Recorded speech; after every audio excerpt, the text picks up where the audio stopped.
सो दोस्तों, welcome in discover Rajasthan. Keep discover keep learn. Rajasthan के भूगोल में दोस्तों, जो राजस्थान की सिंचाई परियोजनाओं की है ना, ये थर्ड क्लास है। इससे पहले 2 क्लासें हो चुकी है। वो आप आई बटन पे टच करोगे, वहाँ मिल जाएगी। या आप जो नए भूगोल अपने करा रहे हैं 50 दिनों के अनुसार, तो वहाँ भी आपको ये क्लास मिल जाएगी। इस क्लास में दोस्तों आज अपने जो वृहद सिंचाई परियोजनाएं हैं उनके बारे में जानेंगे। इससे पहले अपने जैसे इंदिरा गांधी नहर परियोजना है वो पूरी विस्तार से पढ़ चुके हैं, और भी जैसे व्यास परियोजना है, बहुउद्देशीय सिंचाई परियोजनाएं अच्छे से कर चुके हैं। तो हर चीज़ को दोस्तों आपको अच्छे से समझना है। सबसे पहले अपने बात करेंगे दोस्तों यहाँ पे गंग नहर की। देखो, सबसे पहले जो नहर आई थी ना, ये गंग नहर ही आई थी। गंग नहर के बाद ही प्रेरणा से ये ना इंदिरा गांधी नहर लाई गई थी। और इससे पहले बीकानेर नहर के नाम से भी जाना जाता था गंग नहर को। जैसे अपने इंदिरा गांधी नहर परियोजनाओं पढ़ते हैं कि पहले राजस्थान नहर के नाम से जाना जाता था। अगर आपसे एग्जाम में पूछे कि राज्य की प्रथम सिंचाई परियोजना कौन सी है, तो गंग नहर ही आएगी, इंदिरा गांधी नहीं आएगी। ध्यान रखना, सबसे बड़ी पूछे तो इंदिरा गांधी नहर परियोजना है, प्रथम पूछे तो गंग नहर है।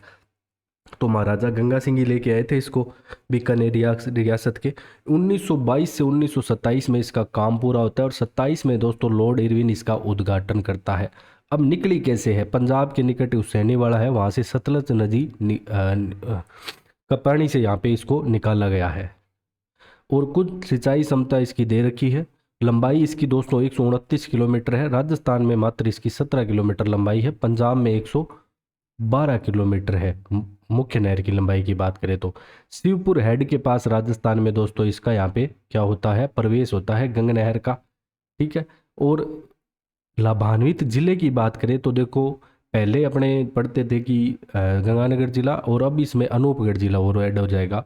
आधारशिला यहाँ पे देखो, आप देख सकते हो 1921 में गंगा सिंह रखते हैं, और इरविन द्वारा इसका उद्घाटन होता है। तो ये इंपॉर्टेंट है इरविन वाला, कि 1927 में पूर्ण होती है, 22 में स्टार्ट होती है, इरविन इसका उद्घाटन करता है। इसकी शाखाएं आपको ज़्यादा नहीं याद रखनी। लालगढ़, लक्ष्मी नारायण जी, करणी जी, समीजा, ये इसकी शाखाएं हैं। और इसके लिए और बहुत सारी आधुनिकीकरण का भी काम किया गया है। इसको सघनता भी बढ़ाई गई है 60 से 79% तक। ठीक है, इतना नहीं याद रखना है इसके लिए आपको। और इसके लिए एक 2004 में है ना, CADMW command area development water management कार्यक्रम भी यहाँ पे शुरू किया गया था। अब यहाँ पे कुल जो आवंटित पानी है इसकी मात्रा का 1.44 MAF यहाँ पे मिलता है।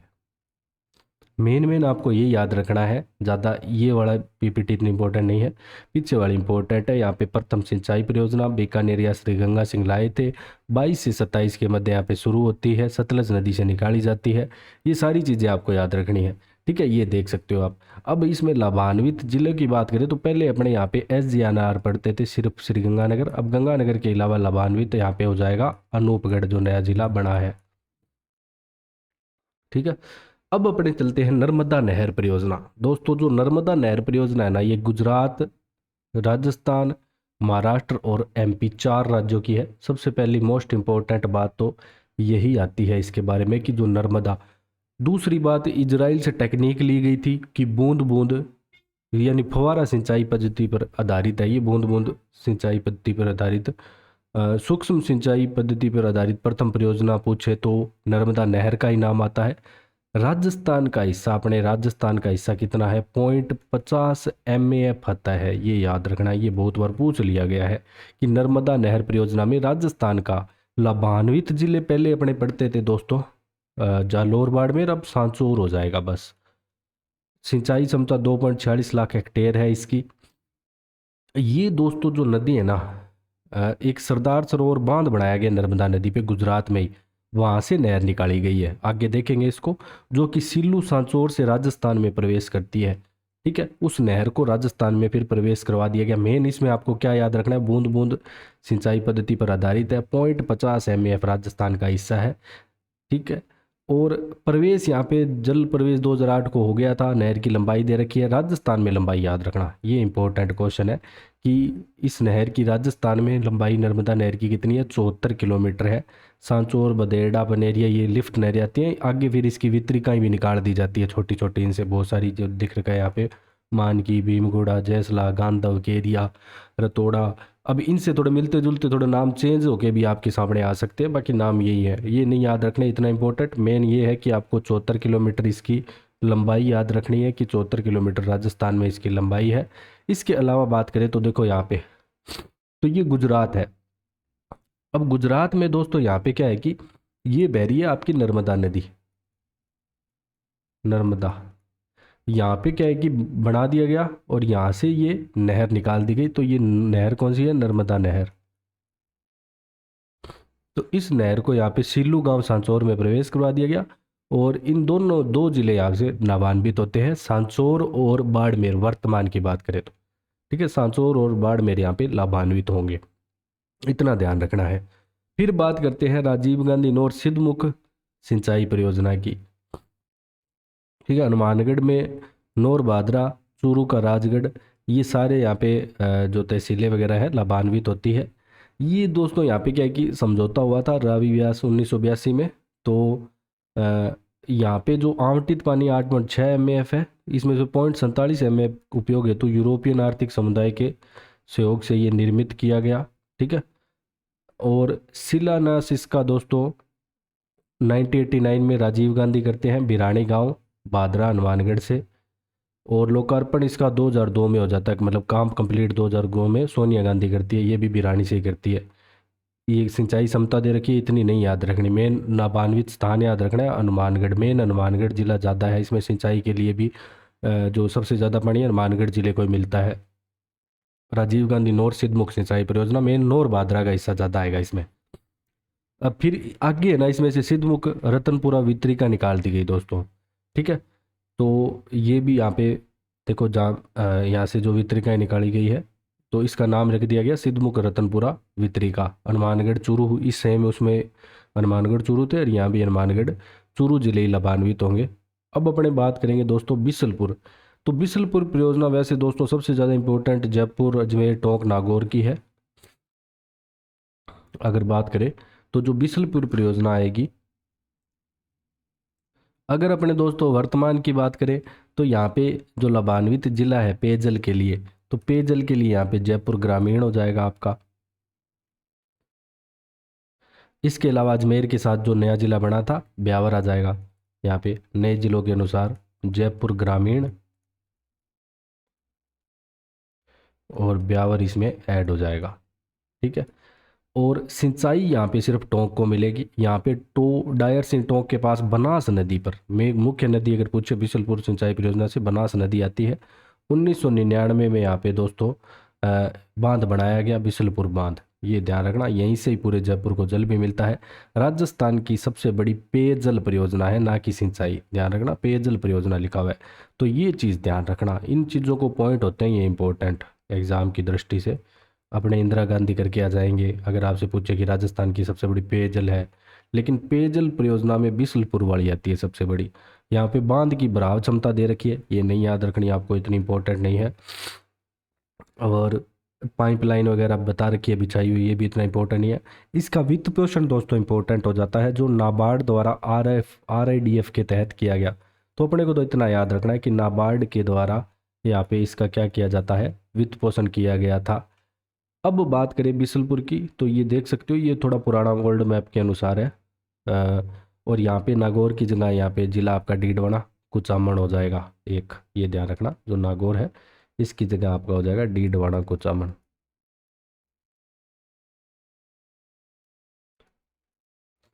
ठीक है, इनको यहाँ पे लाभान्वित लाभ मिलेगा पीने के लिए पानी। इस सरदा परियोजना की बात करें दोस्तों तो जयपुर, टोंक, सवाई माधोपुर की आ जाती है संयुक्त रूप से। सिंचाई मुहिम सवाई माधोपुर को मिलती है, बाकी सबको यहाँ पे पेयजल मिलता है। बनास नदी के अतिरिक्त जल के उपयोग हेतु यहाँ पे इस सरदा गांव आता है सवाई माधोपुर में, यहाँ पे कोफर बांध यहाँ पे बनाया गया था। बस इतना याद रखना है कि लाभान्वित जिले कौन कौन से हैं। तो यहाँ पे ये जयपुर ग्रामीण हो जाएगा। जाखम परियोजना बार बार में आपके एग्जाम में आ चुकी है दोस्तों, यही पूछा गया कि कहाँ संबंध किस जिले से है, प्रतापगढ़ से, इतना याद रखना है। वैसे अगर बात करें इसके लाभान्वित जिले तो सलुम्बर भी आ जाता है, उदयपुर भी आ जाता है, लेकिन मेन जाखम परियोजना का संबंध प्रतापगढ़ जिले से है। और जाखम परियोजना किस नदी पे है ये भी पूछ लिया जाता है, तो जाखम नदी पे है। अनूपपुरम प्रतापगढ़ में राजस्थान का सबसे ऊंचा बांध, मोस्ट इंपॉर्टेंट, 81 मीटर ऊंचा बांध। तो आपसे एग्जाम में पूछे कि राजस्थान का दोस्तों सबसे ऊंचा बांध कौन सा आता है, तो जाखम बांध आता है। तो ये ज़्यादा इंपॉर्टेंट हो जाता है कि राजस्थान का सबसे ऊंचा अगर आपसे बांध पूछ ले तो जाखम बांध आएगा। इसके लिए यहाँ पे 2 पेन विद्युत इकाइयाँ भी लगाई गई है। ये इतना इंपॉर्टेंट नहीं, बस इतना याद रखना है अपने को कि जाखम परियोजना जाखम नदी पे प्रतापगढ़ में है। बस यही ज़्यादा यहाँ पे इम्पोर्टेंट है। अब अपने चलते हैं दोस्तों नेक्स्ट, भीखाबाई सागवाड़ नहर परियोजना। तो भीखाबाई सागवाड़ नहर परियोजना का संबंध आपके डूंगरपुर से आता है और माही नदी पर माही साइफन का निर्माण कर यह नहर निकाली गई है। तो भीखाबाई सागवाड़ नहर के संबंध किस जिले से आता है, डूंगरपुर से आता है। इसकी लंबाई 125 किलोमीटर है।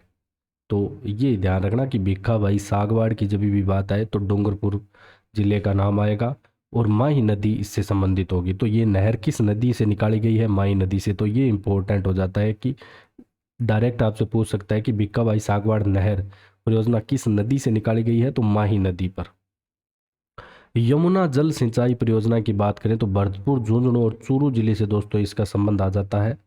ठीक है, अब इसमें भरतपुर का डीग जिला भी ऐड हो जाएगा आपके, और जैसे झुंझुनू का कुछ हिस्सा, नीम का थाना, वो भी ऐड हो जाएगा।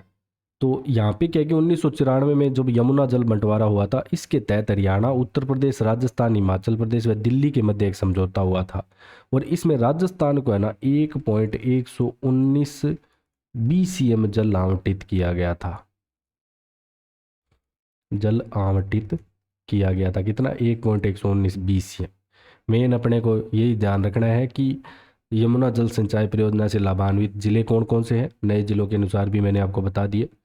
अब यहाँ पे इसके तहत दोस्तों यहाँ पे ओखला हेड उत्तर प्रदेश से, भरतपुर को ताजेवाड़ा हेड हरियाणा से, चूरू झुंझुनू में सिंचाई सुविधा हेतु यहाँ पे जल उपलब्ध करवाया जाएगा। देखो जो उत्तर प्रदेश से तो भरतपुर में, जैसे ओखला हेड है यहाँ से तो भरतपुर में पानी आएगा, और हरियाणा का जो ताजेवाड़ा हेड है यहाँ से चूरू झुंझुनू में सिंचाई हेतु जल उपलब्ध करवाया जाएगा। तो ये अलग अलग यहाँ पे 2 बनाए गए थे। फिर आती है यमुना लिंक नहर, जो गुड़गांव नहर के नाम से भी जानी जाती है। इससे लाभान्वित जिला दोस्तों आपका भरतपुर आता है, और इसके साथ ही डी गौर हो जाएगा। उत्तर प्रदेश के आगरा में यहाँ पे ओखला हेडवर्क से इसका उद्गम होता है। राजस्थान में प्रवेश कांकन खोरी गांव है। ठीक है, तो ये पड़ता है भरतपुर में, वहाँ से इसका प्रवेश होता है। हरियाणा में, राजस्थान में इसकी लंबाई दे रखी है, इतनी नहीं याद रखनी है आपको। सीधा लाभान्वित जिला याद रखना, भरतपुर और डीग इसमें लाभान्वित जिला हो जाएगा यमुना लिंक नहर में।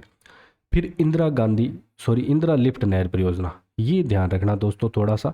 इंदिरा गांधी नहर अपने बार बार पढ़ते हैं, लेकिन ये है इंदिरा लिफ्ट नहर परियोजना। इसका संबंध आता है करौली, सवाई माधोपुर और भरतपुर जिले दोस्तों इससे लाभान्वित होते हैं।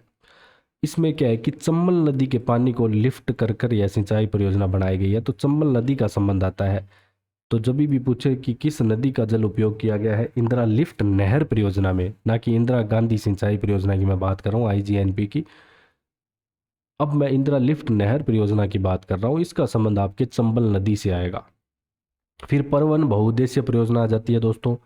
परवन बहुउद्देश्य परियोजना की बात करें तो 12 झालावाड़ और कोटा जिले इससे लाभान्वित हो रहे हैं। तो लाभान्वित जिले एक तो आपको याद रखने हैं, 12 झालावाड़, कोटा, और मंजूरी वगैरह नहीं याद रखनी। इसके ऊपर एक अकावद बांध बना हुआ है, तो वो झालावाड़ में बना हुआ है, ये ध्यान रखना। परवन जो वृहद बहुउद्देशीय परियोजना है, इसके तहत अकावद बांध जो बना है वो झालावाड़ में है।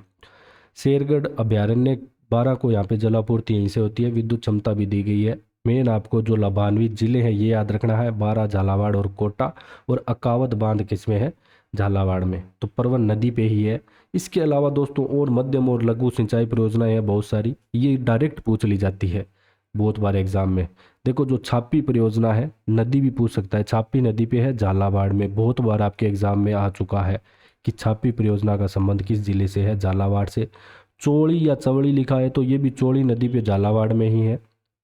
फिर बात करें तो गागरी नाती है दोस्तों आहू नदी पे, ये झालावाड़ में है। तो झालावाड़ वाली सारी होगी। बैथली बहुत बार पूछा गया, ये इंपॉर्टेंट है दोस्तों। बैथली नदी पे 12 में है, तीनों में बै आ रहा है, बैथली बैथली 12। बैथली सागर परियोजना है, बैथली नदी पे है और 12 में है। मोरेल बांध दोस्तों आपका पड़ेगा मोरेल नदी पे, दौसा सवाई माधोपुर लाभान्वित जिले हैं इससे। औरई की बात करें तो औरई नदी पे चित्तौड़गढ़ भीलवाड़ा लाभान्वित जिले। हरिश्चंद्र सागर परियोजना दोस्तों यहाँ पे काली सिंध नदी पे है कोटा में। सावन भादो बहुत बार पूछा गया, मोस्ट इंपॉर्टेंट है, इसको याद करके जाना। जो सावन भादो परियोजना है ये सावन भादो नदियाँ आती है इस पे और कोटा में। सोम कागदर की बात करें तो ये दोनों अलग अलग है, डिफरेंस देखना। सोम कागदर तो दोस्तों आपको मिलेगी सोम नदी पे उदयपुर में, और सोम कमला अंबा दोस्तों परियोजना आपको मिलेगी सोम नदी पे डूंगरपुर में। तो ये ध्यान रखना कि अब इसमें एक लाभान्वित जिला आपका सलूम्बर भी ऐड हो जाएगा जो उदयपुर से अलग हुआ है। ठीक है, सलूम्बर भी यहाँ पे ऐड हो जाएगा। और सोम कमला अंबा परियोजना का संबंध लेकिन डूंगरपुर से आता है, तो दोनों में डिफरेंस याद करके चलना यहाँ पे इंपॉर्टेंट है। सोम कागदर, सोम कमला अंबा। सेई परियोजना दोस्तों आपके उदयपुर से संबंधित है। गोकुलबाई भट्ट परियोजना सूकड़ी नदी पे है सिरोही में, मोस्ट इंपॉर्टेंट है, याद करके जाना। गोकुलबाई भट्ट परियोजना। तकली परियोजना दोस्तों कोटा में है। लहासी भी इंपॉर्टेंट है, आपके एग्जाम में पूछी गई है, ये लासी नदी पे और बारा में है। तो लासी परियोजना का संबंध बारा से आता है, बैतली सागर का भी बारा से आता है। तो ये थी दोस्तों राजस्थान की सिंचाई परियोजना। इसी के साथ ही आपका ये टॉपिक भी समाप्त होता है। अगर आपको दोस्तों थोड़ी बहुत भी हेल्पफुल लग रही है हमारी क्लास तो आप हमें शेयर सब्सक्राइब जरूर करें। So thanks for joining discover Rajasthan.